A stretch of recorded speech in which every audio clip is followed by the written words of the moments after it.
ਸਤਿ ਸ਼੍ਰੀ ਅਕਾਲ। ਤੁਸੀਂ ਜੁੜੇ ਹੋਏ ਹੋ ਪੰਜਾਬੀ ਰੇਡੀਓ USA ਦੇ ਨਾਲ ਤੇ ਮੈਂ ਹਾਂ ਪ੍ਰਵੀਨ ਸ਼ਰਮਾ ਲੈ ਕੇ ਹਾਜ਼ਰ ਹਾਂ ਪ੍ਰੋਗਰਾਮ ਖਬਰ ਤੇ ਨਜ਼ਰ। ਖਬਰ ਤੇ ਨਜ਼ਰ ਪ੍ਰੋਗਰਾਮ ਦੇ ਵਿੱਚ ਕਈ ਅਹਿਮ ਤੇ ਕਈ ਖਾਸ ਖਬਰਾਂ ਨੂੰ ਲੈ ਕੇ ਚਰਚਾ ਕਰਨ ਦੇ ਲਈ ਜੁੜ ਚੁੱਕੇ ਨੇ ਮਿੰਟੂ ਗੁਰਸਰੀਆ ਜੀ। ਮਿੰਟੂ ਸਤਿ ਸ਼੍ਰੀ ਅਕਾਲ, ਸਵਾਗਤ ਹੈ ਜੀ ਪੰਜਾਬੀ ਰੇਡੀਓ USA ਤੇ ਜੀ। ਸ਼ੁਕਰੀਆ ਸਾਰਿਆਂ ਨੂੰ, ਸਤਿ ਸ੍ਰੀ ਅਕਾਲ ਜੀ। ਸਤਿ ਸ਼੍ਰੀ ਅਕਾਲ ਜੀ। ਪ੍ਰੋਗਰਾਮ ਦੇ ਵਿੱਚ ਅੱਗੇ ਵਧਣ ਤੋਂ ਪਹਿਲਾਂ ਧੰਨਵਾਦ ਕਰਦੇ ਚੱਲੀਏ ਸਪਾਂਸਰਸ ਦਾ, ਜਿਹੜੇ ਜ਼ਰੀਆ ਬੰਦ ਨੇ ਇਹਨਾਂ ਪ੍ਰੋਗਰਾਮਾਂ ਨੂੰ ਤੁਹਾਡੇ ਤੱਕ ਪਹੁੰਚਾਉਣ ਦੇ ਲਈ। ਖਾਲਸਾ ਇੰਸ਼ੋਰੈਂਸ ਏਜੰਸੀ ਵਾਲੇ, ਜਿਨ੍ਹਾਂ ਤੋਂ ਤੁਸੀਂ ਹਰ ਤਰੀਕੇ ਦੀ ਇੰਸ਼ੋਰੈਂਸ ਲੈ ਸਕਦੇ ਹੋ। ਇੰਸ਼ੋਰੈਂਸ ਬਾਰੇ ਪਤਾ ਕਰਨ ਦੇ ਲਈ ਇਹਨਾਂ ਦਾ ਨੰਬਰ ਹੈ 408-272-2500। ਇਹ ਪਿਛਲੇ ਕਈ ਸਾਲਾਂ ਤੋਂ 1992 ਤੋਂ ਲਗਾਤਾਰ ਇੰਸ਼ੋਰੈਂਸ ਬਿਜ਼ਨਸ ਦੇ ਵਿੱਚ ਸ਼ਾਨਦਾਰ ਸੇਵਾਵਾਂ ਦੇ ਰਹੇ ਨੇ ਤੇ ਅਮਰੀਕਾ ਭਰ ਦੇ ਵਿੱਚ ਇੰਸ਼ੋਰੈਂਸ ਕਰਦੇ ਨੇ। ਓਬਾਮਾ ਕੇਅਰ, ਮੈਡੀਕੇਅਰ ਜਾਂ ਫਿਰ ਕਵਰਡ ਕੈਲੀਫੋਰਨੀਆ ਬਾਬਤ ਪਾਲਿਸੀ ਕਰਵਾਉਣ ਦੇ ਲਈ, ਸਲਾਹ ਲੈਣ ਦੇ ਲਈ ਅੱਜ ਹੀ ਕਾਲ ਕਰੋ 408-272-2500 ਤੇ। ਟਰਕੀਅਨ ਇਮੀਗ੍ਰੇਸ਼ਨ ਲਾ ਫਰਮ ਵਾਲੇ, ਜੇ ਟਰਕੀਅਨ ਟੌਰਨੀ ਟਰਕੀਅਨ ਦੇ ਨਾਲ ਤੁਸੀਂ US ਇਮੀਗ੍ਰੇਸ਼ਨ ਬਾਬਤ ਕੋਈ ਵੀ ਸਲਾਹ ਕਰਨੀ ਹੈ ਤੇ ਇਹਨਾਂ ਦਾ ਨੰਬਰ ਹੈ 415-909-0503। ਜਸਵਿੰਦਰ ਸਿੰਘ, ਛਤਰ Kaur Nagra Roswell, Charan Singh Sukhwinder Dhaliwal Arizona, Krishan Dhanota Yuba City, Baljinder Singh Nejar Woodland, Paramjit Kaur Rangi Vacaville, Pritpal Singh Sidhu Fresno, GN ਲੀਵ ਵਾਲੇ ਟਰੱਕ ਵਾਸ਼ ਕਰਦੇ ਨੇ, ਆਇਲ ਚੇਂਜ ਕਰਦੇ ਨੇ, ਏਅਰ ਬ੍ਰੇਕਾਂ ਦਾ ਕੰਮ ਤਸੱਲੀ ਬਖਸ਼ ਕਰਵਾ ਸਕਦੇ, ਨਵੇਂ ਪੁਰਾਣੇ ਟਾਇਰ ਵੀ ਇਹਨਾਂ ਤੋਂ ਮਿਲਦੇ ਨੇ।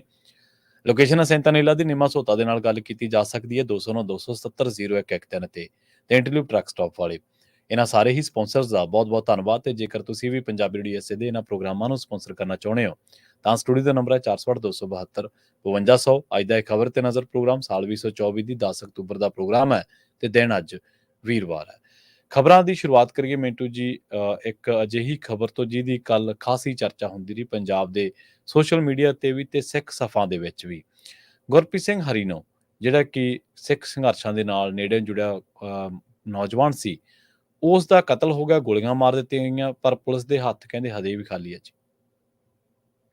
ਪ੍ਰਵੀਨ ਜੀ, ਪੁਲਿਸ ਦੇ ਹੱਥ ਤੇ ਹੱਲੇ ਆਮ ਆਦਮੀ ਪਾਰਟੀ ਦਾ ਜਿਹੜਾ ਬੰਦਾ ਮਾਰਿਆ ਠੱਕਰਪੁਰ ਆ ਥੋੜੇ ਦਿਨ ਪਹਿਲਾਂ, ਉਸ ਮਾਮਲੇ 'ਚ ਵੀ ਤੇ ਖਾਲੀ ਹੈ। ਹਾਂਜੀ ਬਿਲਕੁਲ। ਤਾਂ ਤੁਸੀਂ ਸੋਚ ਕੇ ਦੇਖੋ ਕਿ ਸਰਕਾਰ ਦਾ ਕੋਈ ਖਾਸ ਬੰਦਾ ਜਿਹੜਾ ਉਹ ਗੋਲੀਆਂ ਨਾਲ ਸ਼ਰੇਆਮ ਭੁੰਨ ਦਿੱਤਾ ਜਾਂਦਾ। ਤੇ ਅੱਜ ਆਪਾਂ ਜੇ ਵੇਖੀਏ ਤੇ ਮੈਨੂੰ ਲੱਗਦਾ ਚੌਥਾ ਕਿ ਪੰਜਵਾਂ ਦਿਨ ਆ। ਤਾਂ ਉਸ ਮਾਮਲੇ 'ਚ ਹਾਲੇ ਤੱਕ ਕੋਈ ਵੀ ਸ਼ੂਟਰ ਗ੍ਰਿਫਤਾਰ ਨਹੀਂ ਹੋਇਆ ਸਰ ਜੀ। ਮਤਲਬ ਕਿ ਇੱਕ ਤੇ ਸਿਲਸਿਲੇਵਾਰ ਤਰੀਕੇ ਦੇ ਨਾਲ ਘਟਨਾਵਾਂ ਜਿਹੜੀਆਂ ਜੀ ਉਹ ਵਾਪਰ ਰਹੀਆਂ, ਪਰ ਦੂਸਰੇ ਪਾਸੇ ਇਹ ਨਹੀਂ ਆਪਾਂ ਕਹਿੰਦੇ ਕਿ ਪੰਜਾਬ ਪੁਲਿਸ ਨੇ ਕਦੇ ਕਾਮਯਾਬੀ ਹਾਸਲ ਨਹੀਂ ਕੀਤੀ, ਬਹੁਤ ਦੂਰੋਂ ਜਾ ਕੇ ਬੰਦੇ ਫੜੇ ਵੀ ਨੇ।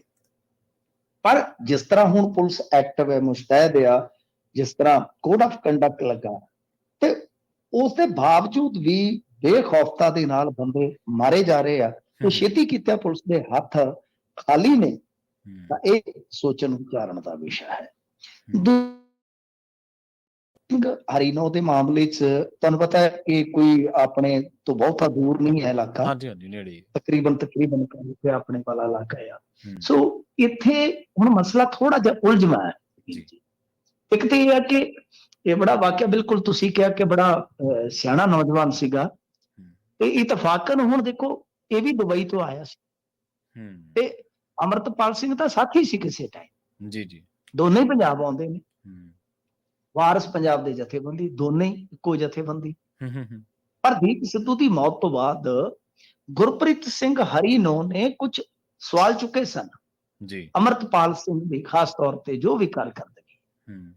ਚਲੋ ਤਾਂ ਅਮਰਤਪਾਲ ਸਿੰਘ ਦੇ ਸਮਰਥਕਾਂ ਦੇ ਨਿਸ਼ਾਨੇ ਤੇ ਵੀ ਆਏ ਇਹ ਨੌਜਵਾਨ। ਇਹ ਵਿਚਾਰਕ ਮਤਭੇਦ ਹੁੰਦੇ ਨੇ, ਤਾਂ ਇਹ ਹੋਏ।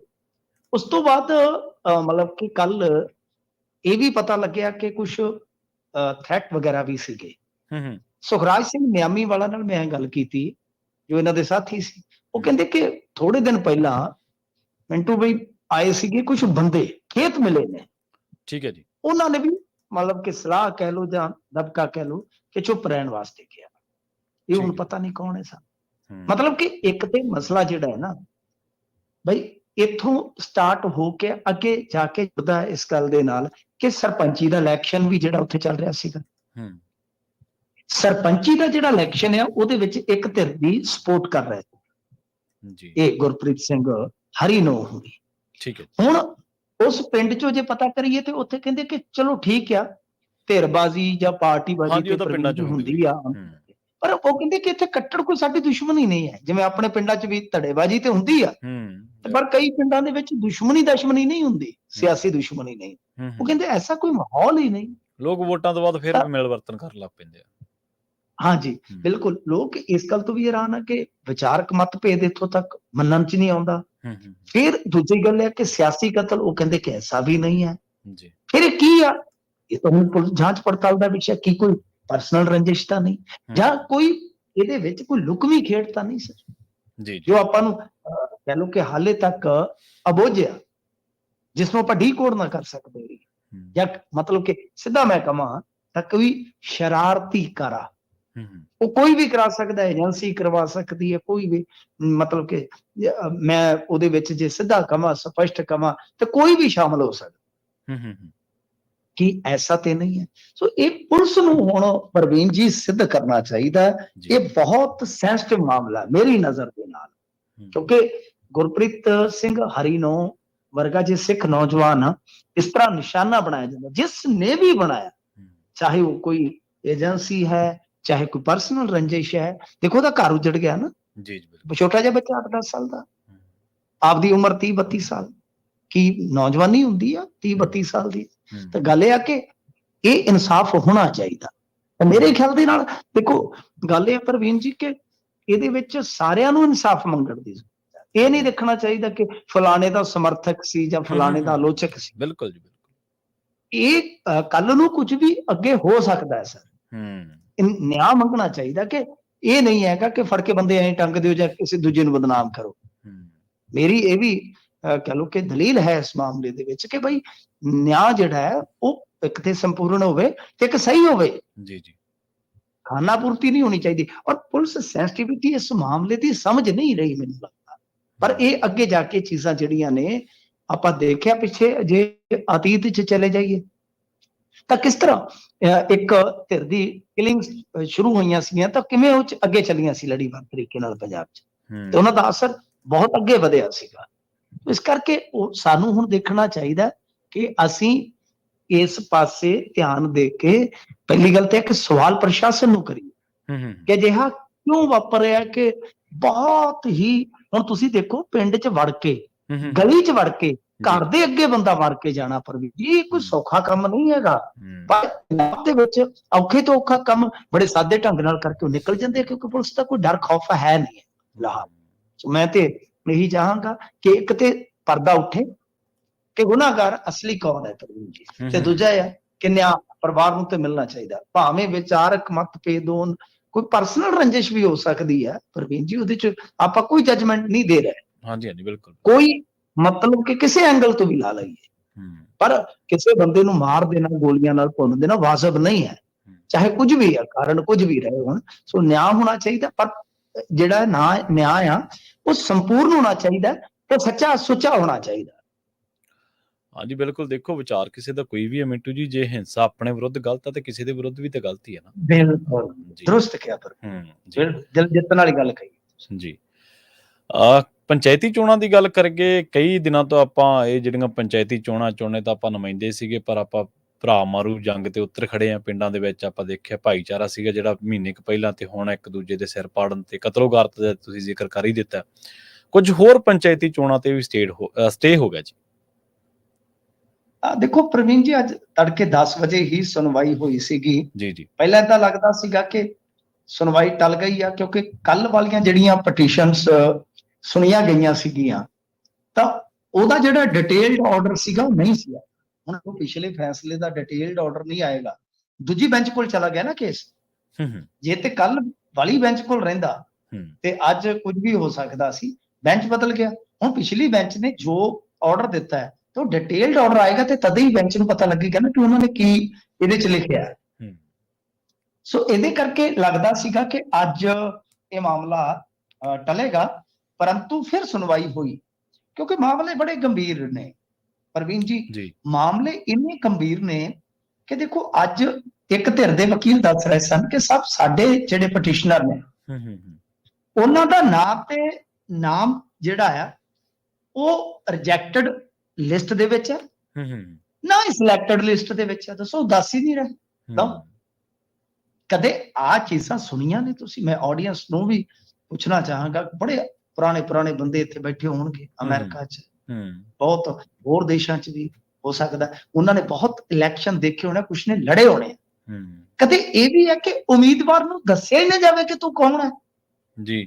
ਭਾਈ ਤੇਰੇ ਕਾਗਜ਼ ਪ੍ਰਵਾਨ ਹੋ ਗਏ ਕਿ ਤੇਰੇ ਕਾਗਜ਼ ਰੱਦ ਹੋ ਗਏ, ਉਹਨੂੰ ਤੇ ਐਂਡ ਤੱਕ ਤਾਂ ਪਤਾ ਹੀ ਨਹੀਂ ਹੈ ਕਿ ਮੈਂ ਉਮੀਦਵਾਰ ਹਾਂ ਕਿ ਨਹੀਂ।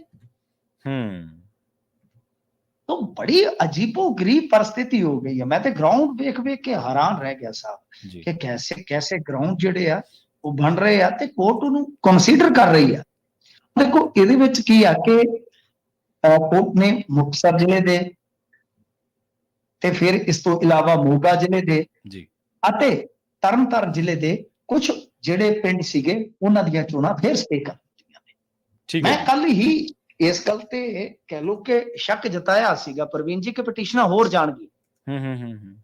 ਹੁਣ ਕੱਲ ਨੂੰ ਫੇਰ ਸੁਣਵਾਈ ਹੈ। ਜਿਵੇਂ ਜਿਵੇਂ ਪਤਾ ਲੱਗ ਰਿਹਾ ਲੋਕਾਂ ਨੂੰ, ਲੋਕ ਆਪੋ ਆਪਣੇ ਵਕੀਲਾਂ ਦੇ ਥਰੂ ਜਾ ਕੇ ਪਟੀਸ਼ਨਾਂ ਦਾਖਲ ਕਰ ਰਹੇ ਨੇ। ਸਭ ਇਹ ਕੀ ਚੱਲਿਆ ਸਮਝ ਤੋਂ ਬਾਹਰ ਆ। ਤੇ ਇਸ ਤਰ੍ਹਾਂ ਚੱਲਿਆ ਕਿ ਇੱਕ ਗੱਲ ਉਹ ਸਮਝ ਵੀ ਆਉਂਦੀ ਆ ਕਿ ਇਹਨਾਂ ਨੂੰ ਸ਼ਾਇਦ ਧੱਕਾ ਕਰਨਾ ਵੀ ਨਹੀਂ ਆਉਂਦਾ। ਤੇ ਗੱਲ ਇਹ ਹੈ ਕਿ ਜਦੋਂ ਇਹ ਫੜੇ ਜਾਂਦੇ ਆ ਫਿਰ ਇਹਨਾਂ ਨੂੰ ਚੱਜ ਦਾ ਰੋਣ ਵੀ ਨਹੀਂ। ਗੱਲ ਇਹ ਆ ਕਿ ਪ੍ਰਵੀਨ ਜੀ ਬਹੁਤ ਬਹੁਤ ਗੱਲਾਂ ਇਹਨਾਂ ਦੀਆਂ ਜਿਹੜੀਆਂ ਨੇ ਉਹ ਖਲਾਰੇ ਦੇ ਰੂਪ ਚ ਉੱਥੇ ਹਾਈ ਕੋਰਟ ਚ, ਹਾਈ ਕੋਰਟ ਖੁਦ ਤੁਸੀਂ ਕਮਾਲ ਦੇਖੋ, ਕਮਾਲ ਸਾਹਿਬ ਜੀ। ਹਾਈ ਕੋਰਟ ਇਸ ਗੱਲੋਂ ਮੱਥੇ ਤੇ ਹੱਥ ਮਾਰਿਆ ਕਿ ਤੁਹਾਡਾ ਜਿਹੜਾ ਚੋਣ ਕਮਿਸ਼ਨਰ ਹੈ ਉਹ ਹੀ ਸਹੀ ਨਹੀਂ ਹੈ। ਸਭ ਉਹਦੀ ਤੇ ਰਿਟਾਇਰਮੈਂਟ ਹੈ 31 ਮਾਰਚ ਦੀ। ਜੀ ਬਿਲਕੁਲ। ਤੇ ਕਮਾਲ ਦੀ ਗੱਲ ਹੈ ਕਿ IAS ਲੱਗ ਸਕਦਾ ਤੇ ਜਾਂ ਹਾਈ ਕੋਰਟ ਦਾ ਰਿਟਾਇਰਡ ਜੱਜ ਲੱਗ ਸਕਦਾ, ਦੂਜਾ ਬੰਦਾ ਨਹੀਂ ਲੱਗ ਸਕਦਾ। ਦੇਖੋ ਕਮਾਲ ਦੀ ਗੱਲ। ਜਿਸ ਸਟੇਟ ਦੇ ਕੋਲ, ਜਿਸ ਸਰਕਾਰ ਦੇ ਕੋਲ ਆਪਣਾ ਸਹੀ ਚੋਣ ਕਮਿਸ਼ਨਰ ਹੀ ਨਹੀਂ ਹੈ, ਆਪਾਂ ਕੀ ਕਹੀਏ। ਕੋਰਟ ਨੇ ਇਹਨੂੰ ਰਿਕਾਰਡ ਤੇ ਲਿਆ। ਤੁਸੀਂ ਵੇਖੋ ਕਿ ਲਾਪਰਵਾਹੀ ਦੀ ਵੀ ਇੱਕ ਹੱਦ ਹੁੰਦੀ ਆ। ਜੀ ਬਿਲਕੁਲ ਜੀ। ਇਹ ਤੇ ਕਹਿ ਲੋ ਕਿ ਲਾਠੀ ਹੀ ਟੱਪ ਗਏ। ਸੋ ਦੇਖਦੇ ਆ ਇਹ ਖਬਰਾਂ ਹਾਲੇ ਹੋਰ ਆਉਂਦੀਆਂ ਰਹਿਣਗੀਆਂ। 14 ਤਰੀਕ ਤੱਕ ਤੇ ਆਪਾਂ ਨੂੰ ਪਤਾ ਹੀ ਆ, 14 ਤਰੀਕ ਜਿਹੜੀਆਂ ਕੱਲ ਪਟੀਸ਼ਨਾਂ ਸੁਣੀਆਂ ਗਈਆਂ ਉਹਨਾਂ ਦੀ 14 ਤਰੀਕ ਪੈ ਗਈ ਸੀਗੇ ਨਾ। ਇਹਦਾ ਮਤਲਬ ਹੈ ਕਿ 14 ਤਰੀਕ ਤੱਕ ਇਹੋ ਜਿਹੀਆਂ ਖਬਰਾਂ ਸੁਣਨ ਵਾਸਤੇ ਸਾਡੀ ਆਡੀਅנס ਨੂੰ ਤਿਆਰ ਰਹਿਣਾ ਚਾਹੀਦਾ। ਜੀ ਬਿਲਕੁਲ। ਅਗਲੀ ਖਬਰ ਦੇ ਵੱਲ ਵਧੀਏ ਤੇ ਗੱਲ ਕਰੀਏ ਪੰਜਾਬ ਦੇ ਨਵੇਂ ਚੀਫ ਸੈਕਟਰੀ ਦੀ। ਉਹਨਾਂ ਨੇ ਕਮਾਨ ਸੰਭਾਲ ਲਈ ਅੱਜ। ਪ੍ਰਵੀਨ ਜੀ ਬੜੀ ਰੌਚਕ ਕਹਾਣੀ ਆ ਜੀ। ਹੁਣ ਵੇਖੋ ਕਿ ਜਿਹੜੇ ਇਹ ਅਨੁਰਾਗ ਵਰਮਾ ਜੀ ਸੀ, ਬੜੇ ਕਾਬਲ ਬੰਦੇ ਸੀ। ਅਫਸਰ ਤੁਹਾਨੂੰ ਪਤਾ ਜਿਹੜੇ ਇਸ ਰੈਂਕ ਤੇ ਪਹੁੰਚਦੇ ਆ ਕਾਬਲ ਹੀ ਹੁੰਦੇ ਆ। ਪਰ ਇਹ ਆ ਕਿ ਲਾਡਲੇ ਉਹ ਕਿਸ ਤੇ ਆ, ਇਹ ਮਾਇਨਾ ਰੱਖਦਾ। ਅਨੁਰਾਗ ਵਰਮਾ ਕੱਲ ਤੱਕ ਸਾਰਾ ਸ਼ਡਿਊਲ ਉਹਨਾਂ ਦਾ ਬਣ ਚੁੱਕਾ ਸੀ ਪ੍ਰਵੀਨ ਜੀ। ਸਵੇਰ ਤੋਂ ਲੈ ਕੇ ਸ਼ਾਮ ਤੱਕ ਮੀਟਿੰਗਾਂ ਦਾ ਜੋ ਸਿਲਸਿਲਾ ਚੱਲਦਾ ਸੀ। ਦੁਪਹਿਰ ਨੂੰ ਸੈਕਟਰੀਏਟ ਦੀ 6ਵੀਂ ਮੰਜ਼ਲ ਤੇ ਮੀਟਿੰਗ ਕਰ ਰਹੇ। ਇੱਕ ਅਫਸਰ ਆਉਂਦਾ ਕਾਲੇ ਪੈਰੀ ਜੀ, ਭੱਜ ਕੇ ਕੋਲ ਹੌਲੀ ਜਿਹੀ ਦੱਸਦਾ ਕਿ ਸਰ ਤੁਸੀਂ ਚਲੇ ਗਏ। ਤੇ ਸਾਰੇ ਹੈਰਾਨ ਰਹਿ ਜਾਂਦੇ ਸੀ ਜਦੋਂ ਗੱਲ ਉਸ ਮੀਟਿੰਗ ਹਾਲ ਚ ਫੈਲਦੀ ਆ ਕਿ CS ਬਦਲੇ ਗਏ। ਕਿਉਂਕਿ ਉਦੋਂ ਤੱਕ ਮੁੱਖ ਮੰਤਰੀ ਦੇ ਦਫ਼ਤਰ ਅਤੇ ਜੋ ਟੌਪ ਬਿਊਰੋਕ੍ਰੇਸੀ ਹੈ ਸਾਡੀ ਉਹਨੂੰ ਕੋਈ ਪਤਾ ਨਹੀਂ। ਤੇ ਮੁੱਖ ਮੰਤਰੀ ਦੇ ਦਫ਼ਤਰ ਨੂੰ ਤੇ ਪਤਾ ਹੁੰਦਾ ਨਾ ਸਭ। ਜੀ ਜੀ। ਯਾਨੀ ਸਾਰਾ ਸਕੈਜੂਅਲ ਜਿਹੜਾ ਬਣਿਆ ਹੋਇਆ, ਮੀਟਿੰਗ ਚੱਲ ਰਹੀ ਹੈ ਸਰ। ਇੱਕ ਬੰਦਾ ਆ ਕੇ ਕੰਨ ਚ ਕਹਿੰਦਾ ਕਿ ਜਾਓ ਜੀ ਬਸ ਤੁਹਾਡਾ ਬਿਸਤਰਾ ਗੋਲ ਰਹੇ, ਬਿਸਤਰਾ ਗੋਲ ਨਹੀਂ ਮਾਏ ਪਰਦੇਸੀ ਮਾਏ ਮਾਹੀ ਦਾ। ਤਾਂ ਗੱਲ ਇਹ ਆ ਕਿ ਆਹ ਹਿਸਾਬ ਕਿਤਾਬ ਹੋਇਆ ਸੀ। ਤਾਂ ਖੈਰ KP ਸਿਨਹਾ ਜਿਹੜੇ ਆ ਉਹ ਅੱਜ ਚੇਅਰ ਤੇ ਬੈਠ ਕੇ ਨਵੇਂ CS ਜਿਹੜੇ ਆ ਉਹ ਮਿਲ ਗਏ।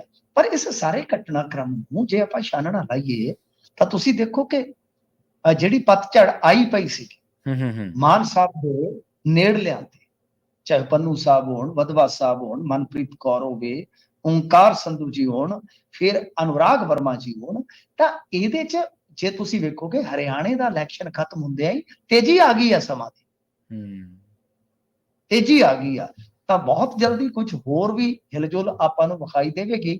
ਤੇ ਅੰਤ ਦੇ ਵਿੱਚ ਮੈਂ ਇਹੋ ਕਹਿਣਾ ਚਾਹਾਂਗਾ ਸਰ ਕਿ ਮਾਨ ਸਾਹਿਬ ਜਿਹੜੇ ਆ ਉਹ ਸਿਰਫ ਤੇ ਸਿਰਫ ਕਹਿ ਲਓ ਕਿ ਇੱਕ ਤਰ੍ਹਾਂ ਨਾਲ ਇਸ ਵੇਲੇ ਮੁੱਖ ਮੰਤਰੀ ਨੇ, ਇਸ ਤੋਂ ਵੱਧ ਕੁਛ ਨਹੀਂ, ਤੇ ਨਾ ਹੀ ਕੁਛ ਕਹਿਣ ਨੂੰ ਰਿਹਾ। ਵਾਰ-ਵਾਰ ਅਸੀਂ ਕਵਾਂਗੇ, ਕੰਨ ਪੱਕ ਚੁੱਕੇ ਹੋਣੇ ਆਡੀਅנס ਦੇ ਸੁਣ ਕੇ, ਤੇ ਹੁਣ ਤੇ ਲੋਕ ਮਤਲਬ ਕਿ ਬੱਚਾ ਕਹਿ ਰਹੇ ਸੀ, ਬੱਚਾ ਕਹਿ ਰਿਹਾ ਕਿ ਤੁਸੀਂ ਬਿਲਕੁਲ ਜੋ ਮੈਂਡੇਟ ਸੀਗਾ, ਐਡਾ ਜ਼ਬਰਦਸਤ ਮੈਂਡੇਟ, ਇਤਿਹਾਸਿਕ ਮੈਂਡੇਟ, ਕਿ ਉਹ ਤੁਸੀਂ ਦਿੱਲੀ ਦੇ ਕਦਮਾਂ 'ਚ ਧਰ ਦਿੱਤਾ, ਵੇਚ ਦਿੱਤਾ ਇੱਕ ਤਰ੍ਹਾਂ ਨਾਲ। ਤੁਸੀਂ ਕਾਹਦੇ ਲਈ? ਇੱਕ ਸਿਰਫ ਪਾਵਰ ਵਾਸਤੇ, ਪੈਸਾ ਨਹੀਂ ਮੈਂ ਕਹੂੰਗਾ, ਪਾਵਰ ਵਾਸਤੇ, ਕਿ ਤੁਸੀਂ ਪਾਵਰ ਇੰਜੋਏ ਕਰਨੀ ਹੈ, ਤੁਹਾਡੇ ਕੋਲ ਹੋਰ ਕੋਈ ਚਾਰਾ ਨਹੀਂ। ਤਾਂ ਜਿਹੜਾ ਮੈਂਡੇਟ ਤੁਹਾਨੂੰ ਦਿੱਤਾ, ਤੁਹਾਡੇ ਮੂੰਹ ਨੂੰ ਦਿੱਤਾ ਲੋਕਾਂ ਨੇ, ਬਦਲਾਅ ਦੀ ਰੀਝ ਨੂੰ ਦਿੱਤਾ ਸੀ। ਉਹ ਤੇ ਆਂਦੇ ਹੁੰਦੇ ਨਾ, ਮੋਈ ਰੀਝਾਂ ਨਾਲ ਦੱਬੀ ਦਲੀਜਾਂ ਨਾਲ, ਕਹਾਣੀ ਉਮੀਦਾਂ ਨਾਲ ਐਸੀ ਵਾਪਰੀ ਹੈ ਸਰ ਜੀ। ਤੇ ਬਲਕੌਰ ਸਿੱਧੂ ਕਹਿ ਰਹੇ ਨੇ, ਕਹਿੰਦੇ ਮੂਸੇਵਾਲੇ ਦੀ ਮੌਤ ਨੂੰ ਵੇਚ ਰਹੇ ਨੇ ਕੁਝ ਲੋਕ। ਇੱਕ ਵਿਵਾਦ ਖੜਾ ਹੋਇਆ ਜੀ। ਇੱਕ ਤੇ ਨਾ ਇੱਕ ਮੁੰਡੇ ਨੇ ਪੁਸਤਕ ਲਿਖੀ ਆ, ਪੁਸਤਕ ਹਾਲੇ ਮੈਨੂੰ ਲੱਗਦਾ ਰਿਲੀਜ਼ ਨਹੀਂ ਹੋਈ, ਮੇਰੇ ਕੋਲ ਆਈ ਹੋਈ ਆ ਪਰ ਮੈਂ ਪੜ੍ਹ ਨਹੀਂ ਸਕਿਆ, ਰਿਵਿਊ ਕਰਕੇ ਮੈਂ ਜ਼ਰੂਰ ਪੜਾਂਗਾ। ਇੱਕ ਤੇ ਉਹ ਕਿਤਾਬ ਦਾ ਵੀ ਬੜਾ ਵਿਵਾਦ ਛਿੜਿਆ, ਮਨਜਿੰਦਰ ਮਾਖੇ ਨੇ। ਹਾਂਜੀ, ਮੈਂ ਪੜ੍ਹੀ ਨਹੀਂ, ਮੈਂ ਐਵੇਂ ਕਵਾਂ, ਤੇ ਉਹ ਕਿਤਾਬ ਮੇਰੇ ਕੋਲ ਆਈ ਜੀ। ਹੁਣ ਉਹਦੇ 'ਚ ਕੀ ਲਿਖਿਆ ਪੜ੍ਹਨ ਤੋਂ ਬਾਅਦ ਹੀ ਆਪਾਂ ਕੁਝ ਦੱਸ ਸਕਦੇ। ਸੋ ਉਹਦਾ ਵੀ ਮੈਂ ਵਿਵਾਦ ਇਸ ਕਰਕੇ ਕਹਿ ਰਿਹਾ ਕਿ ਇੱਕ ਦਿਨ ਮੇਰੇ ਕਿਸੇ ਦੋਸਤ ਪੱਤਰਕਾਰ ਨੇ ਲੇਖਕ ਤੋਂ ਟਾਈਮ ਲਿਆ ਸੀ, ਤੇ ਉਹ ਥੋੜਾ ਬੇਚੈਨ ਹੋ ਗਿਆ, ਕਹਿੰਦਾ ਲੇਖਕ ਮੇਰਾ ਤੇ ਥਾਣੇ ਬੈਠਾ, ਕਹੋ ਤੇਰਾ ਭਲਾ ਹੋ ਜੇ, ਕਿਤੇ ਤੂੰ ਨਾ ਥਾਣੇ ਚਲਾ ਜਾਈਂ। ਕਹਿੰਦਾ ਨਹੀਂ ਪੁਸਤਕ ਦਾ ਹੀ। ਮੈਂ ਤਾਂ ਥੋੜਾ ਜਿਹਾ ਤੁਹਾਨੂੰ ਦੱਸ ਦੇਵਾਂ ਕਿ ਉਹ ਵੀ ਵਿਵਾਦ ਚੱਲ ਰਿਹਾ ਤੇ ਥਾਣਿਓਂ ਕਠਾਣੀ ਵਾਲਾ ਕੰਮ ਹੈ। ਹੁਣ ਜੇ ਪਾਸੇ ਕਿ ਦੂਜੇ ਪਾਸੇ ਇੱਕ ਤੇਜਿੰਦਰ ਬੱਗਾ, ਤੁਹਾਨੂੰ ਪਤਾ ਹੀ ਹੈ, ਹਾਂਜੀ, ਬੱਗੇ ਦੀ ਪੁਲਿਸ ਲੈਣ ਗਈ ਤੇ ਫਿਰ ਮੁੜ ਕੇ ਪੁਲਿਸ ਨੂੰ ਲੈਣ ਵਾਸਤੇ ਤੁਹਾਨੂੰ ਪਤਾ ਨਾ ਕੀ ਕੁਛ ਕਰਨਾ ਪਿਆ ਸੀ। ਤੇਜਿੰਦਰ ਬੱਗਾ ਚਲਾ ਗਿਆ ਬਿਗ ਬੌਸ 'ਚ, ਉਹਨਾਂ ਨੂੰ ਕੋਈ ਬੰਦਾ ਹੋਰ ਨਹੀਂ ਲੱਭਾ। ਉਹਨਾਂ ਨੇ ਆਖਿਆ ਕਿ ਬੰਦਾ ਹੋਰ ਕੋਈ ਨਹੀਂ ਲੱਭਾ, ਆ ਜਾਵੇ ਭਾਜਪਾ ਵਾਲਾ ਬੱਗਾ, ਤੇ ਬੱਗਾ ਗਿਆ ਭੱਜਾ। ਹੁਣ ਉੱਥੇ ਜਾ ਕੇ ਬੱਗੇ ਨੇ ਖੋਲਤਾ ਡੱਬਾ। ਹੁਣ ਬੱਗਾ ਕਹਿੰਦਾ ਕਿ ਸਿੱਧੂ ਮੂਸੇਵਾਲੇ ਨੂੰ ਚਿਤਾਇਆ ਸੀ ਇੱਕ ਜੋਤਸ਼ੀ ਨੇ। ਜੀ।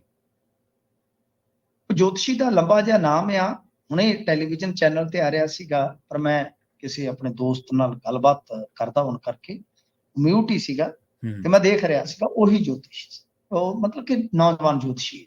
ਦੇਖੋ ਜੋਤਿਸ਼ ਕੁਛ ਲੋਕ ਯਕੀਨ ਕਰਦੇ, ਕੁਛ ਲੋਕ ਨਹੀਂ। ਦਾਵਾ ਕੀਤਾ ਜਾ ਰਿਹਾ ਕਿ ਸਿੱਧੂ ਮੂਸੇਵਾਲਾ ਕਰਦਾ ਸੀ ਜੀ।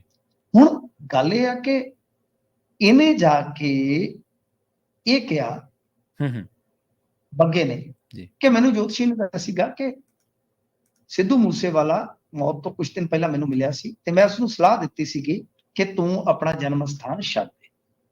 ਠੀਕ ਹੈ। ਤੇ 7 ਮਈ ਨੂੰ ਮੁਲਾਕਾਤ ਹੁੰਦੀ ਹੈ ਤੇ 29 ਮਈ ਮਰਡਰ ਹੋ ਜਾਂਦਾ।